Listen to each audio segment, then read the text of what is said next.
Jangan lupa like, comment, share, and subscribe.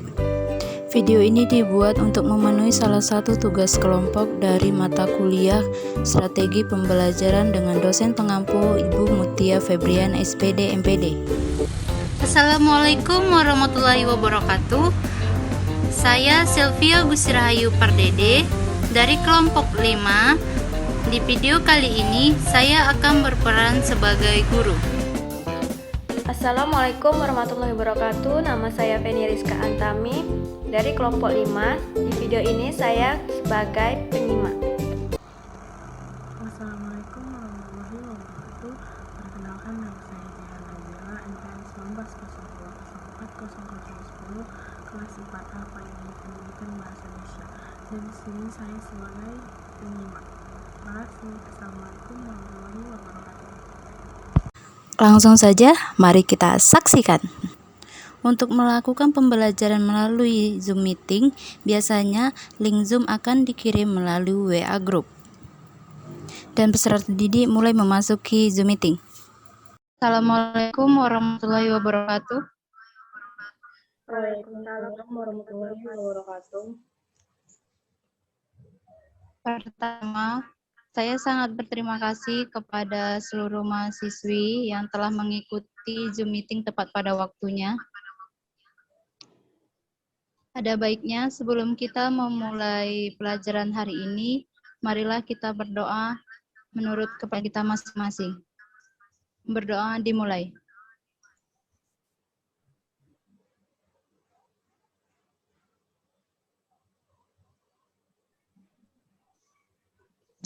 Berdoa selesai.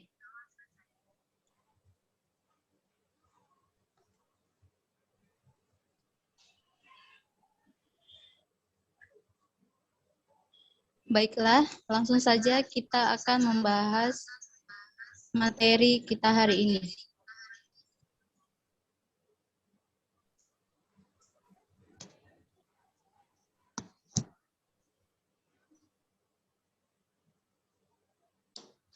Saya akan membagikan materi hari ini yang berupa PowerPoint.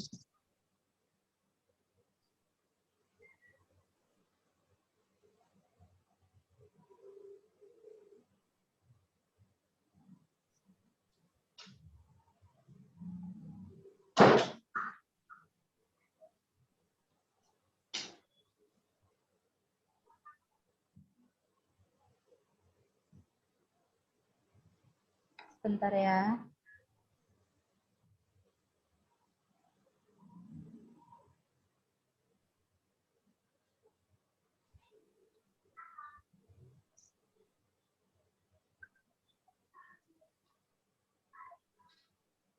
Berikut adalah materi kita hari ini mengenai keterampilan menyimak dongeng.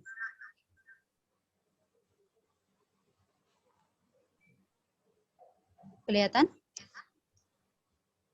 Kelihatan, Bu. Kelihatan, Bu.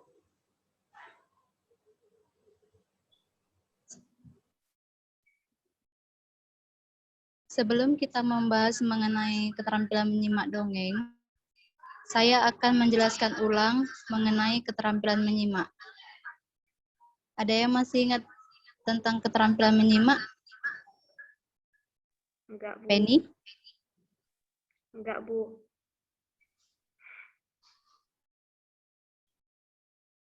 Menyimak adalah suatu proses mendengarkan secara lisan dengan penuh perhatian, pemahaman, memperoleh informasi, menangkap pesan, memahami makna yang telah disampaikan pembicara melalui ujaran dan bahasa lisan.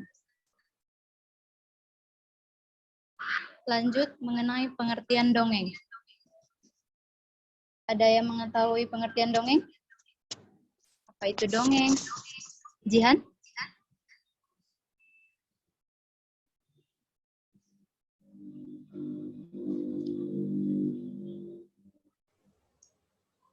Penny? Saya, Bu, dongeng itu dunia khayal, Bu. Hayalan. Iya, Bu. Menghayal ya. Baiklah. Pengertian dongeng adalah Dongeng merupakan dunia hayalan. Benar kata Penny tadi, hayalan. Tapi hayalannya jelas. Hayalan dan imajinasi dari seorang penulis yang kemudian diceritakan secara turun-temurun dari generasi ke generasi yang di dalamnya memiliki pesan moral yang mengajarkan makna hidup dan cara berinteraksi dengan yang lainnya. Selanjutnya, ciri-ciri dongeng. Jadi ciri-ciri dongeng ini ada 7 ya. Yang pertama, penyebaran dan pewarisannya dilakukan secara lisan. Artinya disebarkan dari mulut ke mulut melalui kata-kata dan dari generasi ke generasi berikutnya. Yang dimaksud penyebaran dan pewarisannya dilakukan secara lisan ini dapat kita pahami dengan bahasa sederhana, yaitu disampaikan dari mulut ke mulut tanpa tulisan, seperti cerita dari orang-orang terdahulu, orang-orang tua terdahulu, kemudian diceritakan ke anak-anak cucunya. Yang selanjutnya disebarkan dalam waktu yang cukup lama. Jadi dongeng-dongeng yang kita baca ini sebenarnya sudah ada sejak zaman-zaman nenek-nenek moyang terdahulu. Cukup lama penyebarannya, sampai dikenal oleh anak-anak zaman sekarang. Selanjutnya ada dalam versi yang berbeda-beda. Hal ini diakibatkan oleh cara penyebarannya. Contohnya, tentang Timun Mas. Pasti dari kalian ada yang mendengarkan dongeng Timun Mas dalam versi Raksasa Mengejar. Ada juga yang mendengarkan dongeng Timun Mas dalam versi si nenek yang tidak punya anak lalu mendapatkan anak dari sebuah timun. Selanjutnya yaitu ada dalam versi yang berbeda-beda tadi kan, maka selanjutnya adalah bersifat anonim. Yaitu nama penciptanya sudah tidak diketahui lagi. Kembali lagi seperti yang dibilang pada poin kedua, disebarkan dalam waktu yang cukup lama, sehingga membuat penciptanya sudah tidak diketahui lagi siapa. Begitu. Paham? Paham, Bu. Selanjutnya bersifat paralogis, yaitu logika tersendiri yang tidak sesuai dengan logika umum. Seperti yang saya sebutkan tadi, versi berbeda cerita Timun Mas. Secara logika, tidak mungkin jika seorang anak dilahirkan dari sebuah timun. Namun, ciri-ciri dari dongeng adalah bersifat paralogis, yaitu memiliki logika yang tidak sesuai dengan logika umum. Selanjutnya, ciri-cirinya yaitu mempunyai kegunaan dalam kehidupan bersama sebagai alat pendidik, pelipur lara, serta protes sosial. Di poin ke-6 ini, kenapa dibilang sebagai kehidupan bersama, mempunyai kegunaan dalam kehidupan bersama? Karena selain cerita dongeng ini dapat dinikmati semua kalangan, cerita dongeng juga memiliki kegunaan sebagai alat pendidik, sebagai pelipur lara, yaitu dongeng penghantar sebelum tidur, serta protes sosial. Serta protes sosial di sini itu yang dimaksudkan adalah dongeng dijadikan sebagai alat protes dalam segi sosial. Paham? Paham, Bu. Selanjutnya bersifat polos dan lugu, sehingga seringkali kelihatannya kasar dan terlalu spontan. Kebanyakan dari dongeng-dongeng terdapat beberapa kata yang kasar, namun masih layak dibaca oleh khalayak umum. Itu bukan karena bertujuan merusak mental atau merusak psikis dari seorang anak, melainkan karena sifat dari dongeng inilah yang bersifat polos dan lugu. Apalagi dongeng ini diciptakan dari mulut ke mulut, terus disebarkan dalam waktu yang cukup lama, sehingga pemilihan kata-katanya pun belum seetis zaman sekarang. Baiklah, selanjutnya jenis-jenis dongeng. Jihan dan Penny tentunya pernah membaca dongeng atau mendengarkan dongeng, bukan? Pernah, Bu. Nah, dongeng apa sajalah yang pernah kalian dengar atau pernah kalian baca? Si Kancil, Bu. Ya, benar-benar dongeng yang sangat merakyat. Sebenarnya jenis-jenis dongeng ada banyak ya. Ada 4.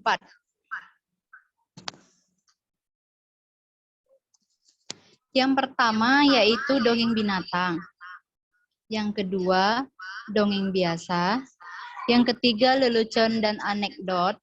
Dan yang keempat, dongeng berumus. Sampai sini ada pertanyaan? Tidak ada, Bu. Oke, baik. Bu. Contoh dongeng berumus itu kayak mana, Bu? Dongeng berumus ya. Kita bahas dari pengertiannya terlebih dahulu ya, Jian. Dongeng berumus adalah dongeng yang strukturnya terdiri dari pengulangan. Jadi contohnya itu dongeng yang dibuat secara berulang-ulang. Dia dongengnya itu sama, cuman diceritakan secara berulang-ulang.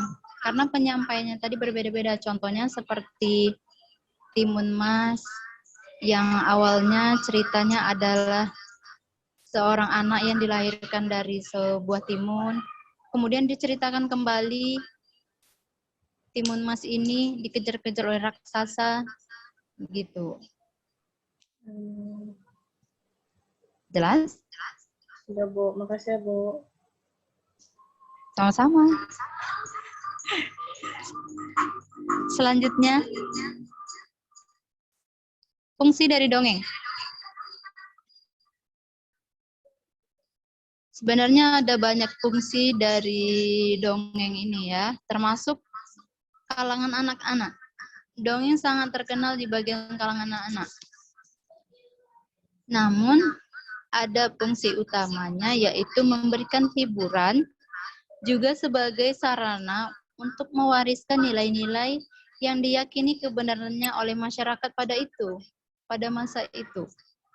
Dongeng dipandang sebagai sarana untuk mewariskan nilai-nilai masyarakat karena dongeng mengandung ajaran moral.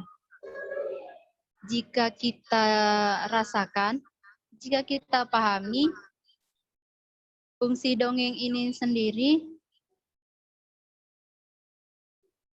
saat masa kecil kita dulu, sering kita rasakan yaitu sebagai hiburan, penghantar sebelum tidur.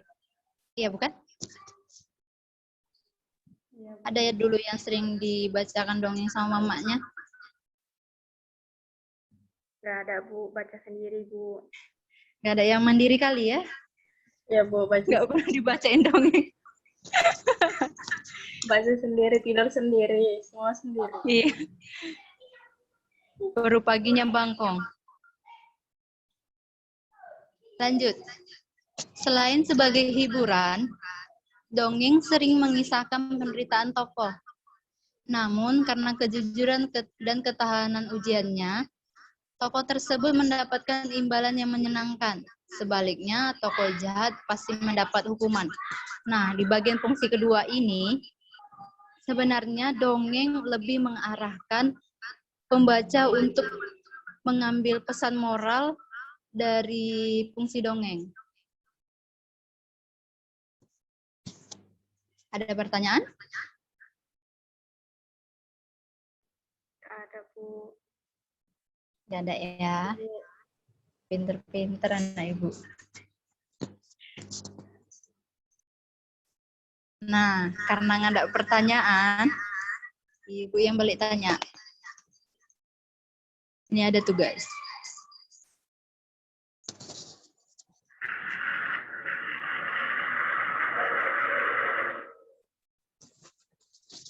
Baiklah, tadi sudah Ibu jelaskan mengenai dongeng. Apa ada yang kurang jelas? Pesan moral Bu saya Bu. Ya, siapa ya? Penny Bu, Penny Rizka. Penny, ayo. Tanya apa? Pesan moral itu apa Bu? Ya, pesan moral ya. Jadi, pesan moral tadi adalah sebuah pesan yang mampu kita ambil dari sebuah cerita untuk dijadikan hikmah tersendiri bagi pembaca yang dapat dijadikan pedoman untuk menjadikan kebaikan serta menjauhi kejahatan. Contohnya saat fungsi dongeng tadi. Yang kedua, sering mengisahkan penderitaan tokoh, kejujuran, ketahanan ujiannya. Sehingga tokoh tersebut mendapat imbalan menyenangkan, sebaliknya tokoh jahat pasti mendapat hukuman. Nah, pesan moral itu adalah pesan yang mampu mengajarkan tentang kemoralan atau sifat baik dan sifat buruk yang mampu diambil sebagai bahan pelajaran kehidupan. Bagaimana, Penny? Baik Bu, makasih Bu. Ya, sama-sama. Ada lagi pertanyaan? Saya Bu, Ya, Jihan. Jihan Bu, mau nanya. Apa? Apa aja cara-cara menulis dongeng yang baik dan benar? Ya. Terima kasih pertanyaannya, Jihan. Bagus sekali. Jadi, cara menulis dongeng itu pertama, tentukan judul dongeng. Menulis apapun ceritanya, wajib kita menentukan judul dongeng terdahulu. Kemudian, menentukan tema. Judul dan tema harus sesuai dengan dongeng yang kita buat pada masanya. Karena prinsip dari dongeng adalah dipercayai pada masanya. Dongeng terdapat beberapa jenis. Jadi saat kita membuat dongeng, kita dapat memilih jenis-jenis dongeng yang ada. Selanjutnya, menemukan ide untuk menulis isi dongeng. Lalu, kita menyusun struktur dari tulisan dongeng kita. Kemudian, yang terakhir baru menulisnya.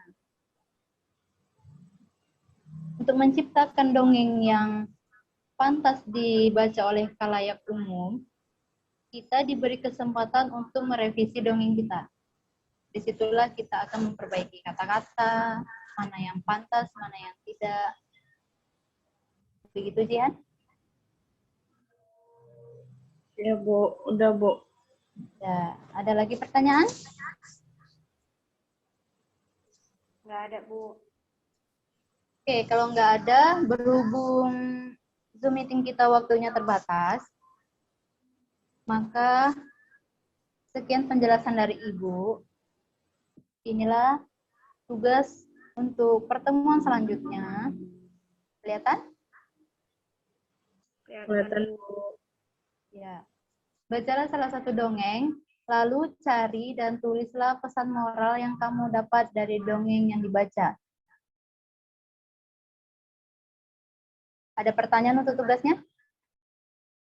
Nggak ada Bu.